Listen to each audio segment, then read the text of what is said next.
Hello, hello, welcome everyone. We will give everyone about 30 more seconds to get logged in and then we will get started.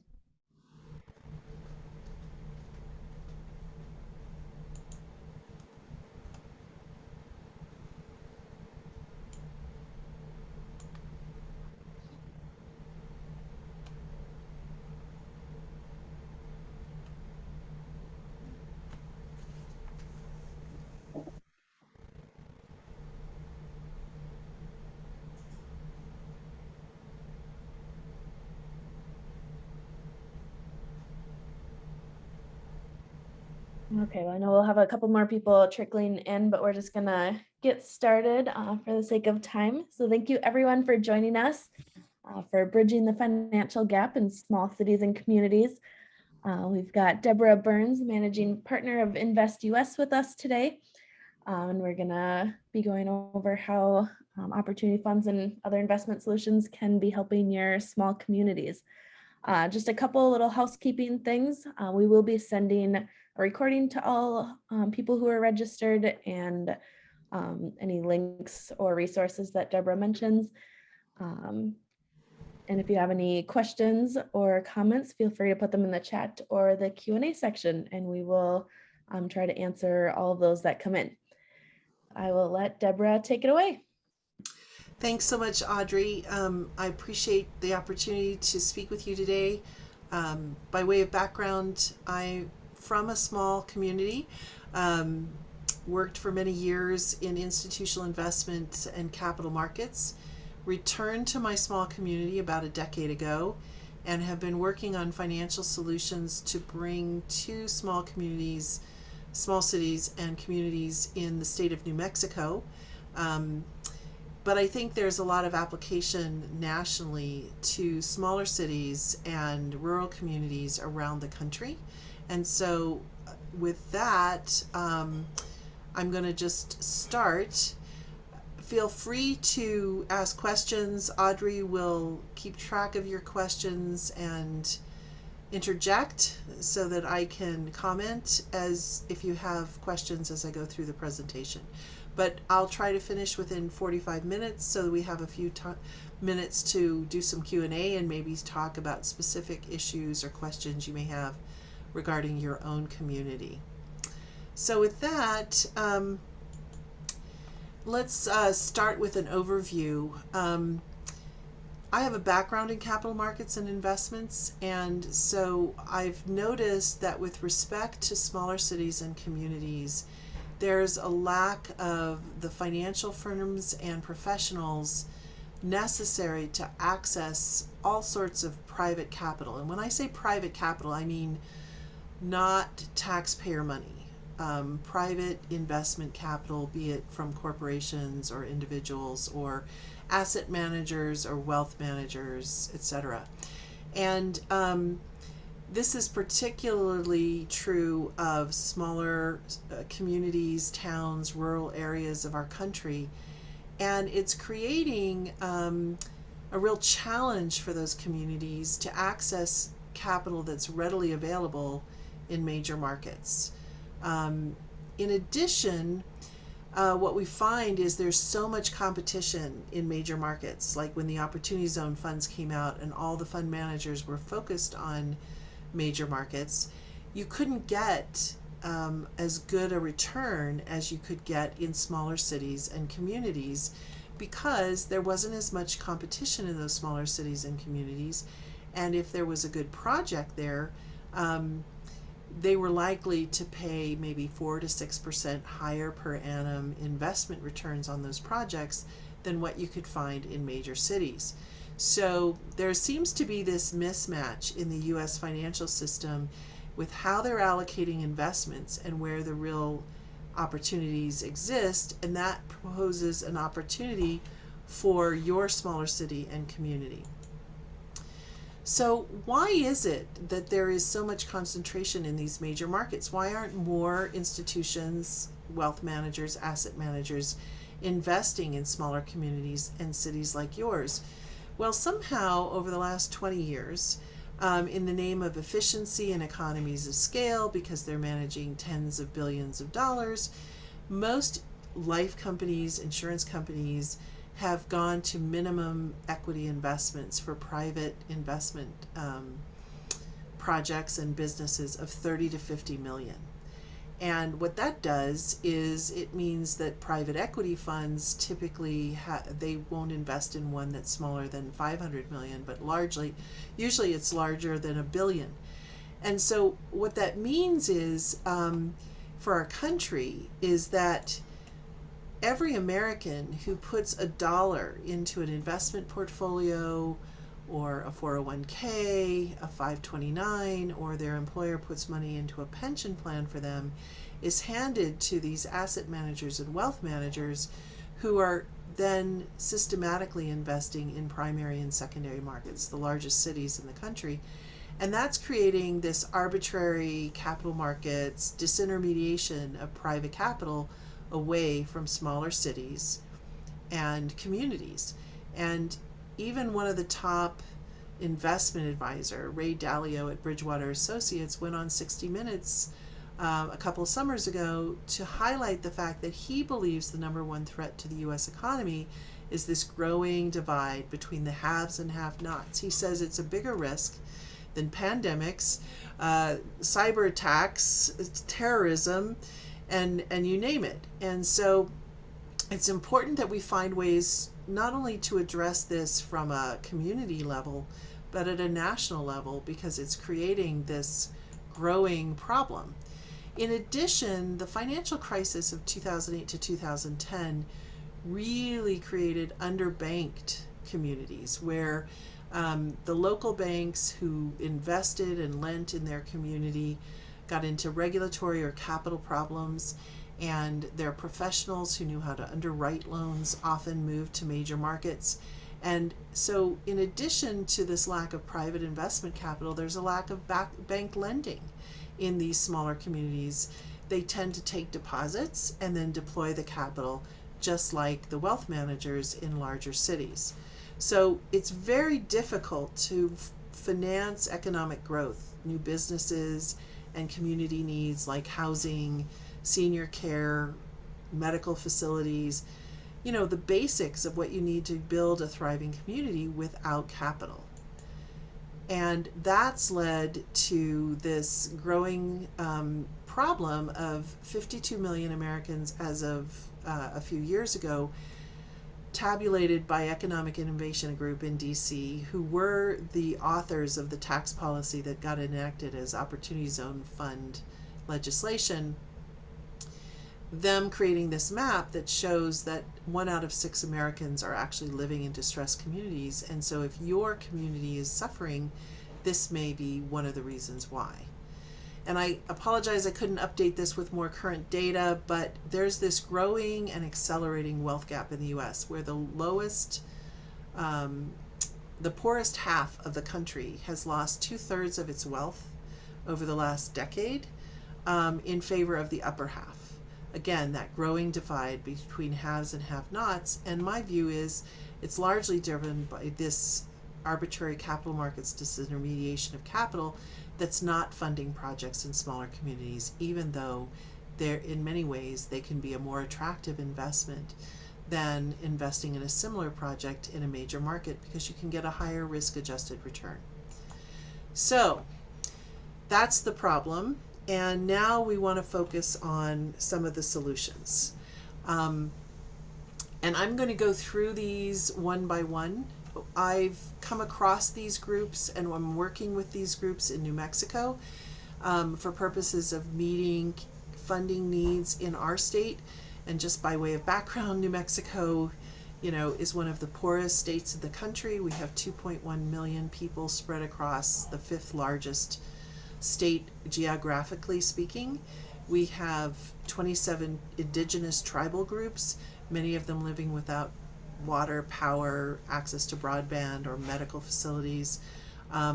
We have more children living in poverty, the highest unemployment rate, the lowest graduation rate from high school, just a huge number of problems in our state that need to be addressed by more capital investment in the state, which is what has driven sort of my efforts at InvestUS and has provided the information I'm giving you today in this webinar. So let's go through these potential sources of capital that are not conventional. They're not bank lenders, and they're not the types of resources that often are available in larger cities, but have an increasing amount of interest in funding things like projects and businesses in your community. So here's the solutions. And I've grouped them in sort of categories, but there's a group of private equity and private debt funds that are attracting an increasing amount of high net worth and institutional money because in addition to earning a return, they actually have a successful track record of doing what they call impact investments. Investments that are catalytic for a community. Maybe a community is being held back because it doesn't have enough workforce housing, or it's being held back because it can't provide good health care to the population, and so people are moving away. In every case, Arcturus comes in, makes a 10-year commitment to invest alongside the community in catalytic investments and then stay there. One great example on their website is they started up a dead ski resort in Maine, in rural Maine, that became the magnet project to create housing and retail and hospitality and really be the catalyst for a growing community's revival.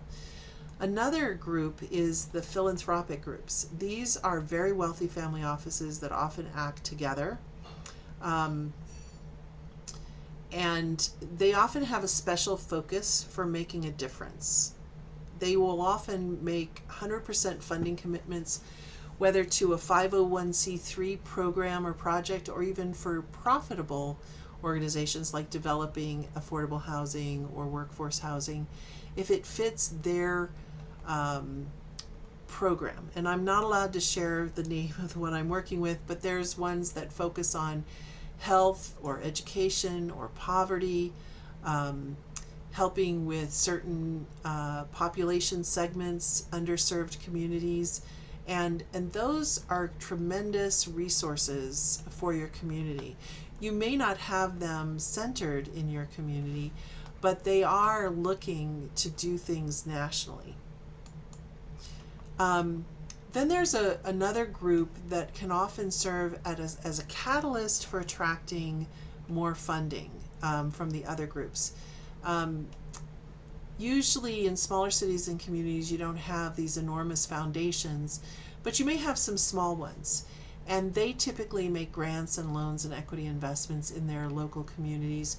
But recently you're starting to see more and more of people like the Mellon Foundation in Pittsburgh and the Kellogg Foundation in Detroit and others reach out and do things across the country. Plus, there's always the tech, billionaires who have their own foundations. And even though New Mexico doesn't have any large foundations, these are 3 recent foundation investments in our state. One example is Melinda Gates and Mackenzie Scott pooled their resources to give 3 organizations in our state $40 million to help Indigenous women entrepreneurs. As I mentioned, we have a lot of Indigenous people groups in our state. Arcturus received a $15 million principal guarantee from the Kellogg Foundation, which they're utilizing to do their impact investing through their Opportunity Zone Fund around the nation. So even though Kellogg is based in Detroit, they are basically facilitating an Opportunity Zone Fund in around, and Arcturus is working in rural communities and small cities, not just the Pittsburghs and the Detroits and the Baltimores.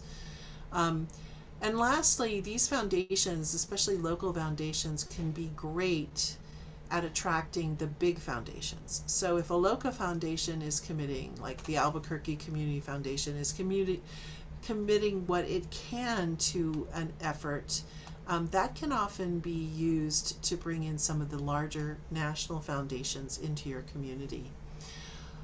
Another good source of investing in smaller cities and communities is family offices across the country. They often want to do a certain amount of private investing.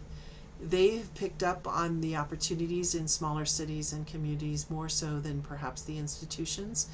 And they often work to identify investment opportunities through lawyers, CPAs, and their financial advisors. And so I have a network of these types of professionals who work for family offices that might be looking for multifamily or senior care or other types of economic projects or investments that we might have in our state. And lastly, high net worth individuals, especially in your local community. So one of the big problems with that, the wealth managers all investing in primary and secondary markets is your high net worth individuals in your state and your community are largely handing their money over to those people.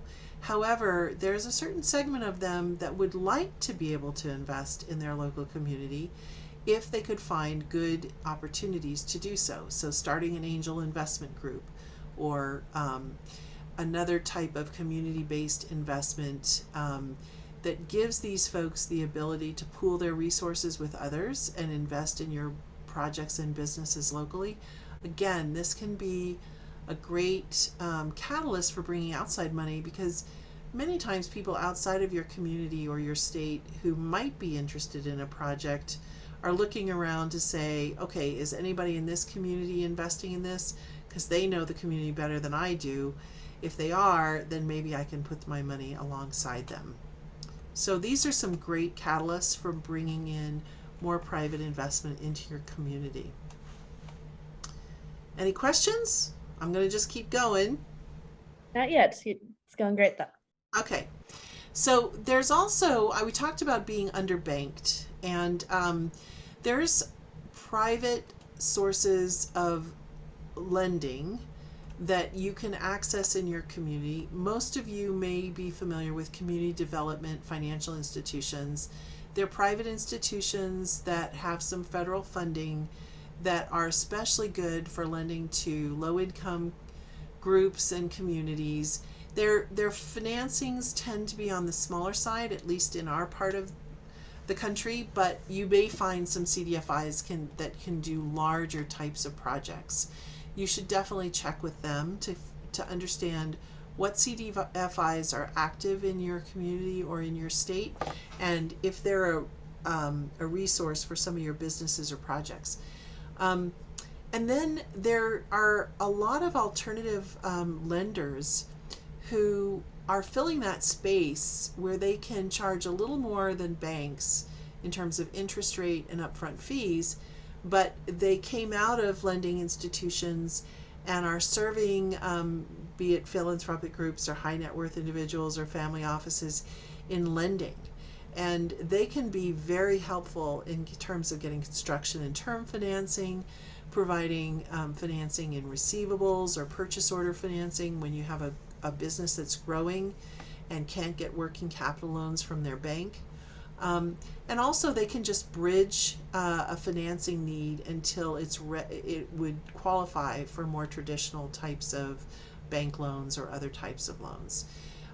So those are important resources to be aware of. And then lastly, I wanted to talk about philanthropic lenders. There's some family offices that if you can put together some cash pledge accounts or standby letters of credit, they will do 100% loans to affordable housing or workforce housing or healthcare or education, poverty, whatever their particular focus is in their philanthropic goals. And so we'll come back to this later, but one of the focuses you should be using in your community is using whatever public funds are available to you, meaning taxpayer dollars coming to you from federal programs or state or local resources. You should be using those to bring in more of these others. So setting aside money to do a pledge account that then brings in a philanthropic lender that funds a project. And once that project is funded, you get the money back to deploy again. So trying to use your public funds to leverage and access private capital is going to be an important strategy to funding more projects than you could otherwise fund.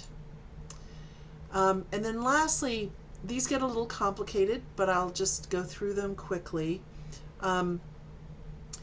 The large institutions that typically don't do smaller deal sizes are beginning to work with specialty firms, often minority or veteran owned, or other diverse, sources of capital, to deploy capital in smaller sizes in communities for a variety of reasons. They recognize they can't just be funding, traditional firms in large cities.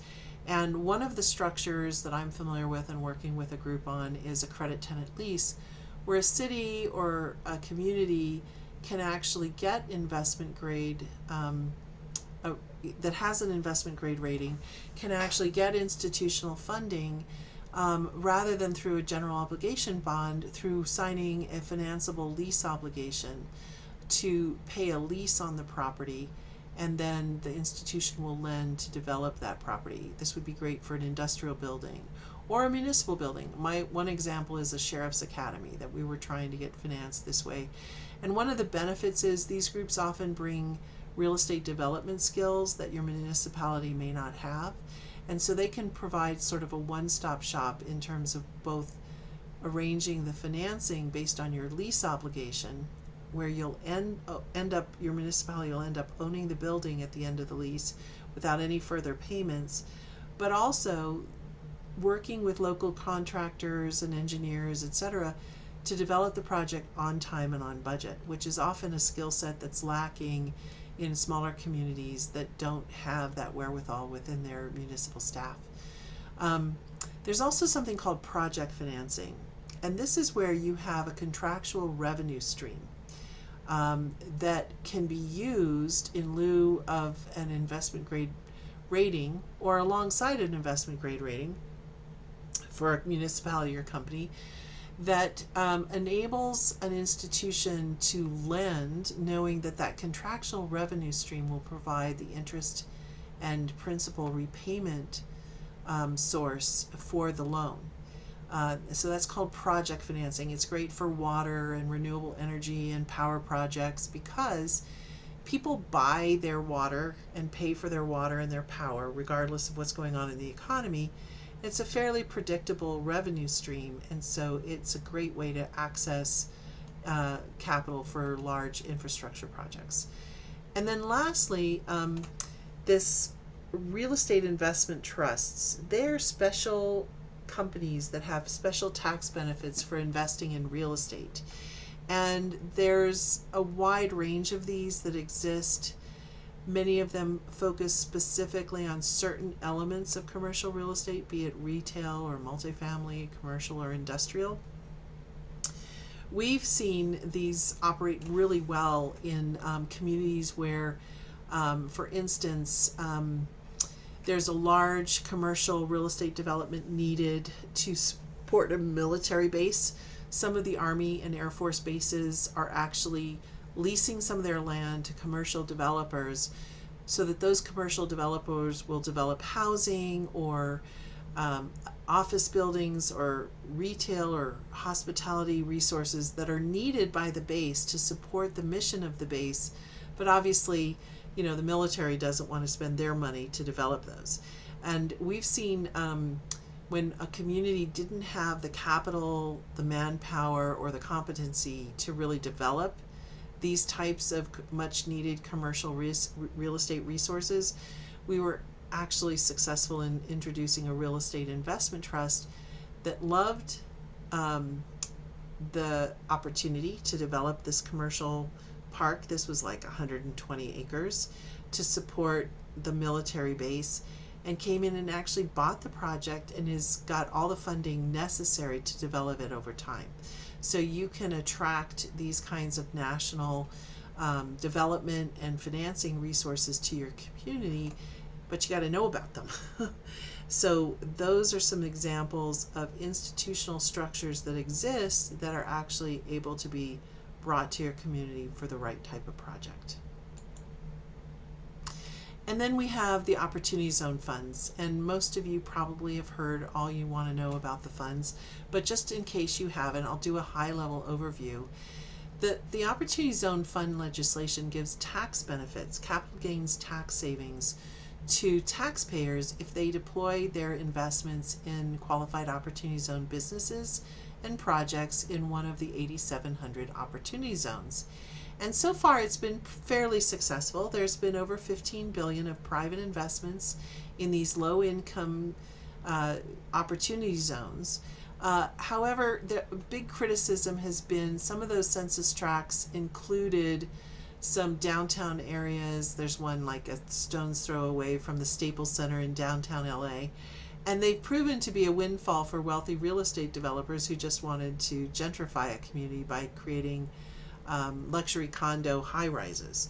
Obviously, that wasn't the intent of the legislation. So the best way for people who are really wanting to make a difference and invest in opportunity zones in that respect is to focus on the triple bottom line investment strategy highlighted here, 1, 2, and 3, that largely exists, you know, in smaller cities and communities where you're not gentrifying a community, you're actually meeting basic community needs because they have been unable to attract sufficient capital to meet those needs. So a triple bottom line approach means you're going to get a good return. You should get a good return on your investment because there's plenty of good projects in these zones. But in addition, you're going to know that you're creating real economic activity and job creation for the local community, and that it most likely will have a very positive social impact because it's meeting a community need that hasn't otherwise been met. And just a little more on the tax benefits. While most of the people come in because of this deferment of their current capital gains tax, when they take a capital gain, say this year, until 2026, and then there's an additional benefit if you invest before the end of this year, unless they change the rules again, you'll get a step up in basis, so you'll actually pay only 90% of the tax in 2026. The biggest reason, the biggest reason economically to invest in an Opportunity Zone fund is that at the time you exit your investment at the end of 10 years, you get a step up in your fair market value of your investment such that you pay zero capital gains tax. And that can basically, under the current capital gains tax rate, increase your after-tax return equivalent by over 50%. That's 50%. So that's a great wealth builder for those folks that have the ability to make long-term investments in opportunity zones. And what's more, if this current administration increases the capital gains tax rate, which is very likely, the benefits will only increase. And lastly, one of the major reasons I think opportunity zone funds will get a big surge in investment in the next year or so is this current administration is eliminating a lot of the ways in which you minimize estate taxes upon the death of a wealthy individual. And opportunity zones actually will be maybe one of the remaining ways to shelter an estate passing to its beneficiaries from estate tax or death tax, because it does have the ability to do that. So I think opportunity zone funds are going to get a new influx of capital and a new sort of shot in the arm by all of these factors. And so those are definitely funds and funding sources that you want to be focused on. And lastly, obviously there's these trillions of dollars being pumped into federal agencies to deploy across the country. Um, I'm not going to go into a lot of it here. Again, I think there's going to be winners and losers, and those communities that do the right things to get access to that capital and deploy it in a way that brings in private investment capital will be the big winners. So I'm going to move on to talk about what I think is necessary for keys to success in a small community or city to accessing these capital. And it's interesting. In working with communities as small as 6,000 population and as large as Albuquerque, where there's the MSA is just under 1 million. What is really the biggest impediment to moving a community forward is having visionary leadership that understands and has a plan and a vision for what their community can be. And then number 2, aligning the community and all the segments of the population around developing that plan such that they own that plan, they're vested in that plan, and you've built a consensus that takes everybody into account. And then you're going to be more successful at accessing the financial resources and partners to fund your community. So let me explain this a little further. What do I mean by visionary leadership? Effective community leaders can envision charting a path to a better community. And they have relationships and resources to help lead the community forward. They've got to be people of integrity and have a reputation for being successful in whatever endeavor they're in. And they have to have a commitment to the community over and above their own selfish best interests. It's really critical to embrace diverse opinions and community groups, segments in your community to develop an approach to move your community forward, and to be willing to make a long-term commitment. I often think of Olympic athletes, since we just watched the Olympics. They got with their family and their coaches and they came up with a plan. And a lot of people in these communities have a personal plan or a business plan, but what you need to do is take it to the next level where you have a group of people that are led by some visionary leaders or two to actually, put together a process for envisioning what can our community be? What is the possibility to change the future of our community? And many communities don't have that.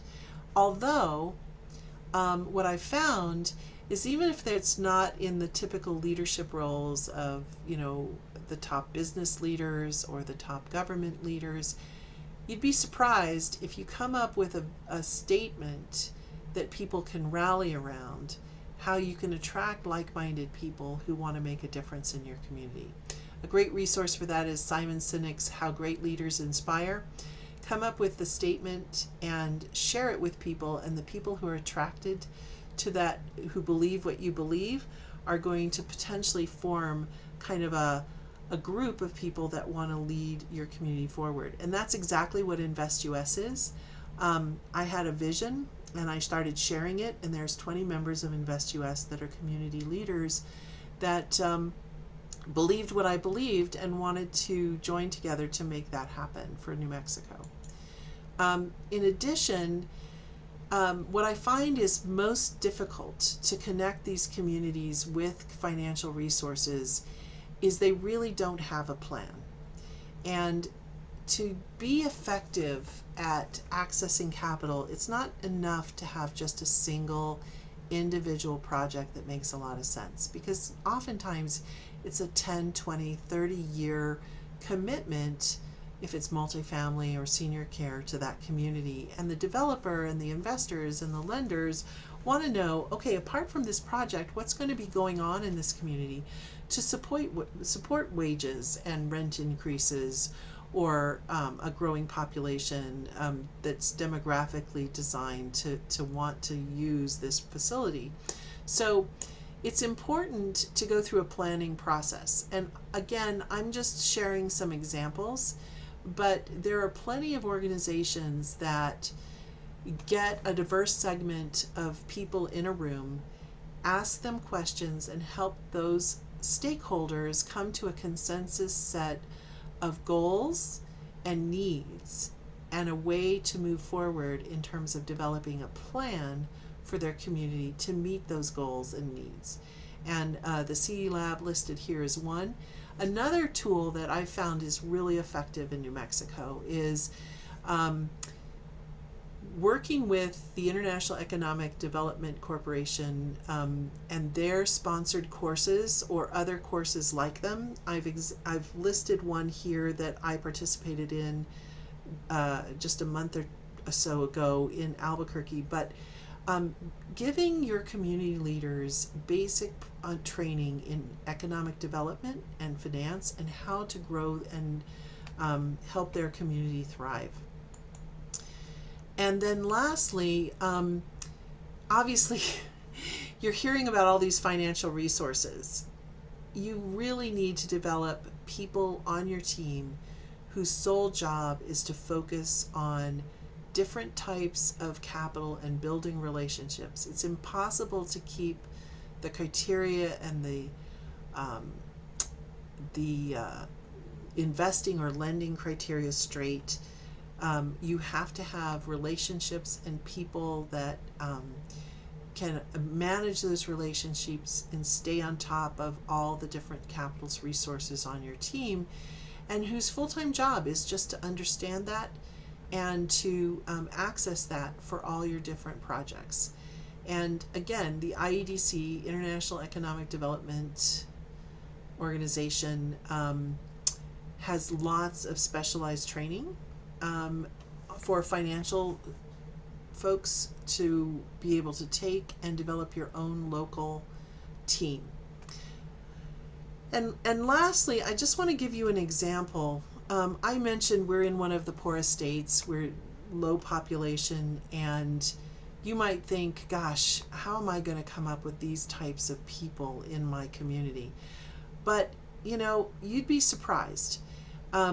Many of the people with the skills you need grew up in communities like yours, went off to major cities or major corporations, and want to come home to raise a family near their grandparents, so to speak, and have the skill sets you need. So you may have heard of STEM boomerang. I think we need finance boomerang to attract these people to jobs that can help make a difference in your community. So I'm going to give you some examples of the people I've been able to attract to make this work in New Mexico.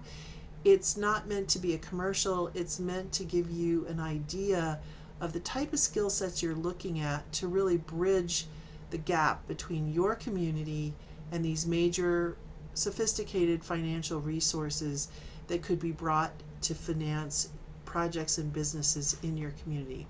So at InvestUS, I have an extensive background and I'm very committed to New Mexico. I was born and raised in Albuquerque and just love the state. But Nate also, he was born and raised in Los Alamos, went off and worked for the Federal Home Bank of Seattle and worked for a major publicly traded REIT, and is back in New Mexico raising his kids near his grandparents and his extended family. And we're delighted to have the opportunity to work and bring our skill sets to grow our economy and funding resources in New Mexico. And we've partnered with a couple of economic developers. These two are co-founders of both the CE Lab and investors in InvestUS. And they're certified economic developers who have a really long history in economic development and working with governments and communities to grow their economic development. And these two have actually sponsored one of those basic courses for 30 years in New Mexico. And they've even gotten legislators and mayors and city council people, economic developers obviously, to attend those courses and to really build an economic development ecosystem in our state. So these are the kind of examples that I find are very helpful and I'm sharing with them with you so that you know how to build your team in your community. So with that, we can go to Q&A. I think I've left, oh good, I'm ahead of schedule. So we have plenty of time for Q&A. Any questions? I don't see any right now, but if anyone has questions, feel free to put those in the chat right now so we can get them answered right before the end. Anything you would like me to elaborate further? Because I did sort of a top quick survey of everything, but I'm happy to dive deeper if there's questions about something in particular that you have an interest in. Anything yet? Would you be willing to share a story of someone you've worked with and how you help them get some bigger investments for a small community? Yeah, I'd like to tell a leadership story. So I was working with Arcturus. They put out an RFP. They said they were going to invest 25 million in 10 cities across the country. They put out the RFP. Well, they started talking about it about a year and a half ago, and they had a survey. And so I did a webinar where I got as many people around the state to listen to me talk about Arcturus and what they could do. I ended up having maybe 175 people from around the state participate in those webinars. I sent them the link to an Arcturus survey.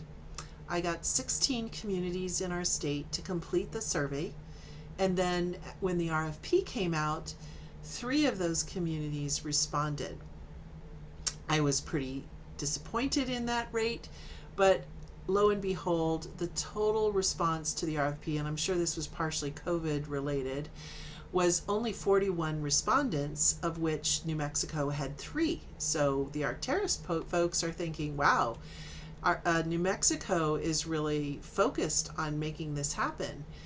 And as I've worked with the 3 cities that did respond, one was the largest city in the state, Albuquerque. One was one of the top 5 cities in the state, Las Cruces, and the last was a tiny little town called Grants, New Mexico. And you might think that Albuquerque would have lots of advantages, but you know, the bigger the city, the bigger the challenges, especially through the pandemic.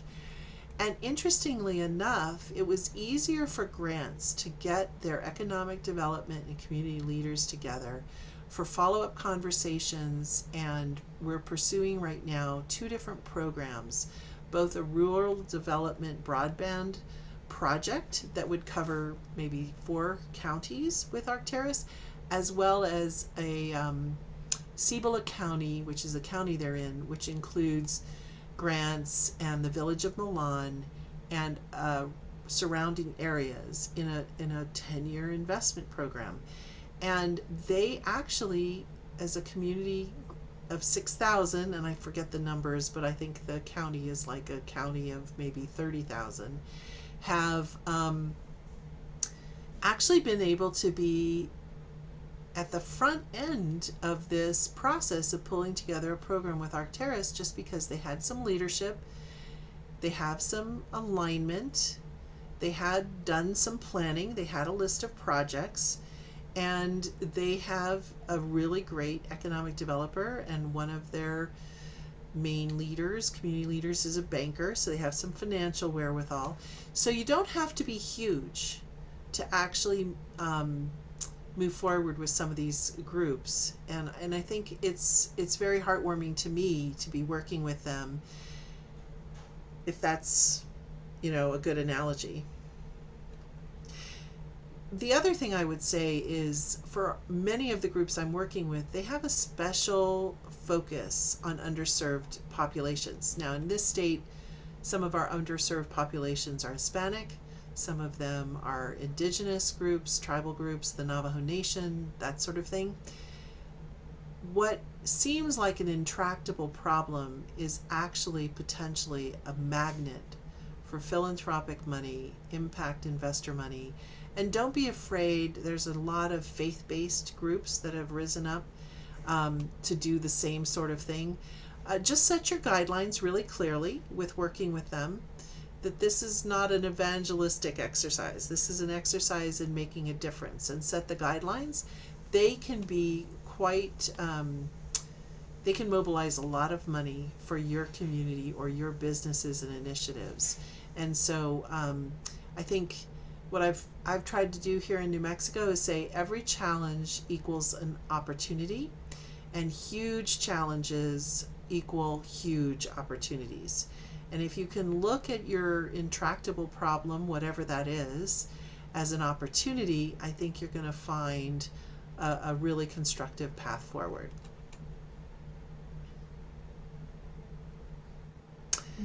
Thank you. Well, we Yeah. still haven't gotten any questions. So if anyone thinks of anything after the fact, don't worry, you can still contact us. Is there a way of or a preference that you have that people reach you, Deborah? Well, the best way to reach me is either by this email address at the bottom of your screen, dburns@investusfund.com, and or by this phone number, which is my mobile number. I'm still sort of working remotely, or I'm on the road so much it's just easier to call my mobile number. And you can also find more about Opportunity Zone funds at our InvestUS Opportunity Fund website, which is also provided at the bottom of the page. Awesome. Thanks so much for presenting today, and thank you to everyone who showed up. Like I mentioned in the beginning, we'll be sending a recording so you can go back and catch anything you may have missed or want to touch back on. So thank you again, everyone. Thank you. And thanks, Audrey, for arranging this. I really appreciate you and the team at Golden Shovel for being such a great resource for communities around the country. Absolutely. Thank you. Have a great rest of the day, everyone.